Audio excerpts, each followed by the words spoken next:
আসসালামু আলাইকুম। আমরা এখন 100 ফিটের কাছাকাছি এবং ইউএ ইউনিভার্সিটির ক্যাম্পাসের সাথে আমরা যাচ্ছি মসজিদ আল মোস্তফাতে, যেটা অনেক সুন্দর একটা মসজিদ। ঢাকার মধ্যে যতগুলো মসজিদ আছে এখন সব থেকে সুন্দর এবং ভাইরাল মসজিদ।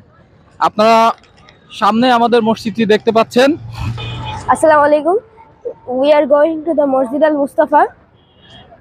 বাংলা বলতে The name of this is very nice and very big. The The sunset gumbo- was really amazing. And the gambuz is very big, means the dome. Sorry. And there is a big calligraphy, Allah and Muhammad. আমাদের সাথে enjoy করেন এই মসজিদটা।